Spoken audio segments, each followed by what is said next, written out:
But it's a tough scenario for Bitcoin here. And I do think it's going to ultimately go lower. Doesn't mean if the dollar pulls back a little bit more, it won't have a small bounce. But I'm hard pressed to find a scenario where Bitcoin doesn't at least go to 12 to 13,000 before putting in a bottom.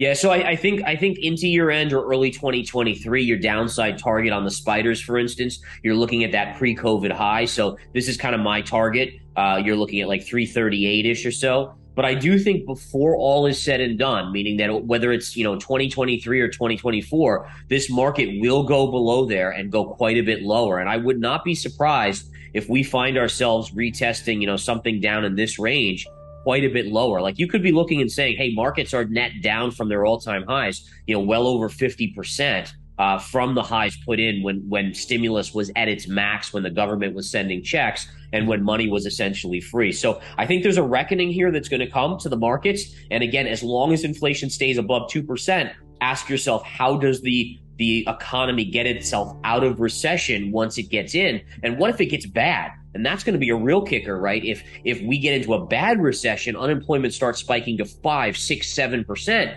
but inflation is still 4%, let's say. What ends up happening then? How do we handle it as an economy? And I think that's going to be all out panic in the markets when that happens. I do. I think, for instance, Apple, Apple short term may be due for a bounce, but overall, that stock trading at a mid-20s PE ratio. I mean, in the olden days, and we're talking 10 years ago, 15, 20. I mean, if you go back pre-stimulus and pre-quantitative easing, a company like Apple was trading at a 10 valuation. And I do think that if you get in a scenario where money isn't free anymore and the Fed's not printing, we could see a reversion to that mean of valuations, which potentially, I mean, if you see Apple go down to sub $100 stock, think about where the NASDAQ 100 is at that point. Yeah, so definitely something I paid attention to, because I think it's like that first showcase that governments are going to be very aware of economic hardships. And so, everyone says that the Fed can't print. And I've even said that to you, that it's going to be tough for the Fed to print when inflation is still elevated. But I do think that there is a point. I mean, there will be a tipping of the scale where if things get bad enough, even if inflation's at 4%, the Federal Reserve will start to print again. I mean, imagine inflation's at 4%, but unemployment's at 15%, right? You can't tell me that the Fed's not going to try to stimulate, that the government and the politicians that are trying to get reelected are not going to try to stimulate. They will absolutely. So there's this point where things will get so bad, they will start to print again. And that's where gold becomes key. I mean, so many of these metals and inflationary things, like even Bitcoin at a certain point becomes a no-brainer. And I think South Korea was just kind of that shot across the bow. It wasn't any major intervention. It just shows the willingness for governments to step in when things get rough. Yeah, I think so. Stagflation for sure, where inflation still remains elevated, but you have that no growth or actually negative growth in the global economy. And I do think that that's exactly what they're going to want to do. And again, they have that motivation because they need to be reelected. The Fed supposedly isn't biased in that way, but I think we can look at history and show that they're still influenced. They're still humans. When people are struggling, they get that pressure on them to do things to stimulate as well. Yeah, so Bitcoin really, so one of the first things to note here is that Bitcoin for the last 10 days prior to yesterday was basically trading sideways, and that was while the dollar was going up, which is very unusual. But the dollar spiking yesterday in the overnight last night, it was finally kind of the straw that broke the camel's back, and finally it broke that 19.5 level, which is the 2017 high. So if I zoom out here, you can see that's this previous cycle high back in 2017. So once that happened, there were a bunch of stops that got run, and it kind of pushed Bitcoin even lower. Today, we're seeing the dollar pull back, so it's bouncing, but it's a tough scenario for Bitcoin here. And I do think it's going to ultimately go lower. Doesn't mean if the dollar pulls back a little bit more, it won't have a small bounce. But I'm hard pressed to find a scenario where Bitcoin doesn't at least go to 12 to 13,000 before putting in a bottom. And I have a worst case scenario that's well below 10,000 on Bitcoin. So I think it's important for Bitcoin investors to realize that this is the first bear cycle that the Fed is not printing money in during, right? And so you have to take that into account when you're doing your cycle. So if previous cycles saw an 80 to 85% correction, you got to think this one would at least do 80 to 85%, which would be 12, 13,000, and it might even do more. Yeah. Isn't that amazing to think that it's the first, since Bitcoin, you don't realize Bitcoin's been around for such a short period of time, but it's the first time that the Fed has not been printing during its lifespan. Yeah, so bear markets notoriously are going to test your emotions because fear is such a pervasive, emotion to have. And so investors, you have to be ready for that. Now, the number one rule in a bear market is don't overinvest, meaning that the bigger the position you have in a bear market, the more emotional tug when it goes against you, right? So again, if you're investing more than you feel comfortable with, you need to be very careful about that because the market will push you to your extremes to the point where you almost throw in the towel or do throw in the towel. So my policy is, start small. You can always add if it goes a little bit lower. If it just goes straight up, then it was a great trade and you say thank you very much, but always err on the side of caution. And then you have to start controlling that emotion. Start paying attention to the psychology of the markets. Like, if you watch Twitter and you see something where everyone is so bullish on it, you need to create a situation in your mind where you start to say, wait a minute, let me step back. Too many people are bullish. Maybe I shouldn't jump in here. And again, look at Bitcoin. Look at the hype on Bitcoin. Look at the hype on oil when it went to 130 when Russia invaded and everyone was calling for $200 a barrel. The same things repeat over and over again in charts and in markets. And if you can just learn to not be influenced emotionally by them, you get put in such a great opportunity position.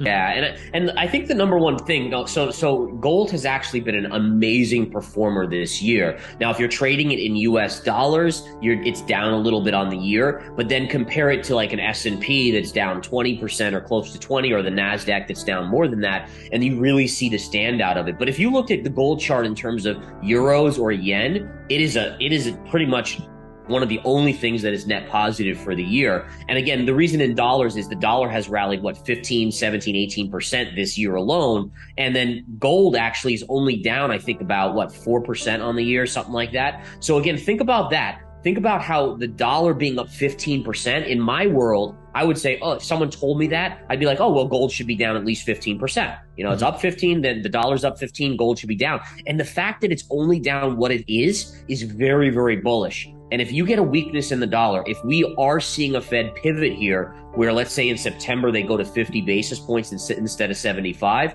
watch out, because that dollar will start to fall and the gold chart should take off. And let's not forget that the chart itself of gold is still very, very bullish. It is holding its channel. It's had its big move up from 2018 to 2020. Here it's consolidating. It's holding this low. And again, to me, it's saying that at some point, this is going to start to make that next move up and likely break out to the upside. So I think for the most part, metals are the safest place to be. They've been performing well. Silver, you have that aspect of economic, kind of the industrial side, but I still think silver's at a great level. In fact, I got to show you this silver chart because I just love charts like this. Let me bring that up now here. But look at this silver chart. So here's your flag pattern, which is a perfect parallel line with these tops and these bottoms. And then look at this secondary trend line from here to here to here and right through, and look at what price did. So I think you might even have a bottom in silver here, a major bottom in silver. Doesn't necessarily mean it's going to rip to the upside right away, but a tradable bottom on silver with major technical support. So I'm a big fan of gold and silver here, and I continue to be. So on gold, the more a line hits, the weaker it can become. So you want to be aware of that. But again, let's take a look at the GOLD gold chart here. But again, as of now, it's holding. And again, you'd prefer it not to break this 1685 level in dollars, right? So I think that's one of the things that I'm watching for very closely. Can it hold that? Now, if it does, you have downside to about 1550 on the chart. But right now it's holding support. We're going to give it the benefit of the doubt. If the dollar really rips up, like let's say China did invade Taiwan, well, absolutely you would see the dollar rip higher. Now, people would rotate into gold, which would offset some of the dip because of the strong dollar, but it might break, in the near term on that. We saw that during COVID, actually, where in the beginning of COVID, gold sold off with the equity markets because everyone was in full out panic. But for the most part, yeah, I think this is a good sideways choppy consolidation. It's bullish. Silver, interestingly enough, notice how this consolidation on gold is sideways. but the silver one is actually down sloping. If you want to understand the reasoning, like why isn't silver a sideways channel as well? The answer would be found in the industrial side. So remember, silver is going to trend a little bit lower when people are expecting a recession. And I think that's why you have this kind of slightly down sloping channel on silver versus gold's right angle.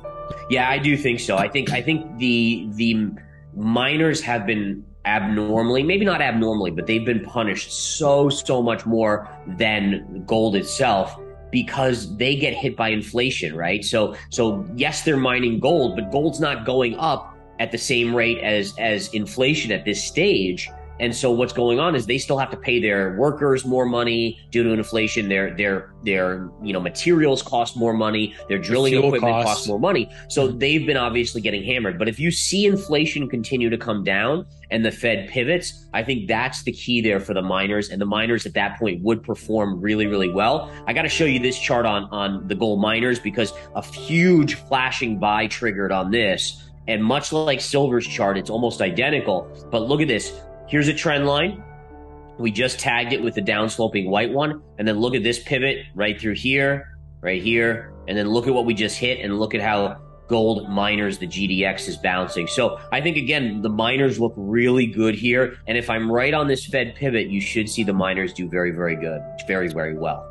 Yeah, so what we've seen is oil just continue to collapse. And historically, this is very normal. It's like you see kind of this reaction. Like in bull markets, anything slightly bullish will cause a mega spike. In bear markets, you can have good news like them cutting production, which should drive price up, and instead it drives price down. And I think what you have to keep in mind is that we're on the precipice of a global recession, whether it's, whether it's Europe or whether it's someone else. It looks like everyone's headed towards slower economies. And again, you could cut 100,000 barrels of oil off the table. That's nothing compared to a global recession and the amount of oil being that won't be used. I mean, think about filling a bucket with one drip of water, which is the 100,000 cut. I mean, it does nothing. So I think it's more lip service. They're trying to kind of keep prices up. And I think it's also important to recognize that, like, China's still going to buy all the oil that Russia wants to sell, just at a discount. Like, this is one of the things which made me so bearish on oil when we saw the spike to 130 and 120,